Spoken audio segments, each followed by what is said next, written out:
આ બે ની બાંધણમાં સીધો મરાઈ જાય એવી કહેવત છે અમારે. બે ની બાંધણમાં સીધો ચીપાઈ જાય. આપણે પહેલા જ કીધું કે આપણે ક્યાંક હું ચોટે ટીવીમાં ચોટે જતો હતો, પછી ટેકનિકલ મારે કાંઈક ખામી છે એટલે ફોનમાં એવો ટાઈમ મને ઓછો પડે. પણ અમે કિશનભાઈ નરેન્દ્રભાઈ મુખ્યમંત્રી હતા સેદુનાથ, આજ ભૂપેન્દ્રભાઈ છે ત્યાં સુધીના ચોટી ગયેલા ઓછા જ નથી થયા.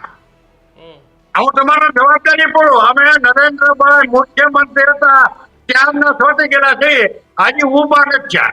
ઠીક છે, એના બે પક્ષની વાત કરી, પણ સારી વાત ને સાચી હોય એ તો વખાણવી જ પડે. આજથી બરાબર મનમોહનસિંહ ની સરકારે આખા દેશનો તમામ નાનું તમામ બેંકનું ગમે એ સરકારી બેંક હોય, તમે ટ્રેક્ટર લીધું હોય, મકાન લીધું હોય, ભાડે બીજું કાંઈ લીધું હોય, ખેતી કરી હોય, જે કર્યું ખેડૂતોને લેણું માફ કર્યું. આ જગદાર વાત છે.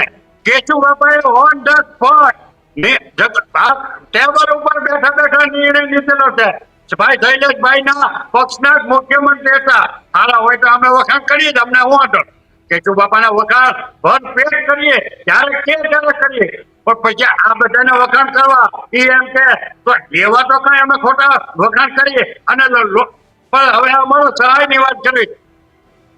એક થેલી ડીએપી, બે થેલી ડીએપી લેવું હોય ને તો આ સહાયમાં અમારે ન આવે. એમાં ચાલી આવી ગયો. હજી હું તો કોઈ એટલે બધા લગાડો ને કે માણસ બોલે ને ત્યાં એનો જીવ જ ભીયો હતો બધો.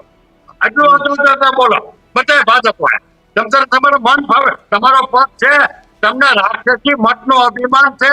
એ અભિમાન હત્યાવીમાં હવે તમારે નિરાશ શાંતિ રાખો, ત્યાંથી ઉતરી જવાનું છે. પણ એ બધી વાત જ છોડો. અત્યારે ટેકાના ભાવની ચીંગની ખરીદી કરવાની જાહેરાત કરી. કાલ જો ક્યાંય થાય તો દીક્ષિતભાઈ તમારા માધ્યમથી કહો, મને તિબેટમાં બેહાડજો કે કેટલા સેન્ટર ઉપર ટેકાના ભાવની ખરીદી થાય અને કેટલા સેન્ટર હજી બાકી છે. હજી શૈલેષભાઈ ને કયો, જયારે કે ત્યારે ભાવનગરમાં મહારાજા કૃષ્ણકુમારસિંહજી માર્કેટિંગ યાર્ડનું એટલું મોટું નામ છે. ભાવનગર તાલુકો, સિહોર તાલુકો અને ઘોઘા 3 તાલુકાના ખેડૂતોને લાગુ પડતો યાદ છે. બોલો, આખું વડા એને ટેકાના ભાવે સિંગની ખરીદી નહોતી કરી.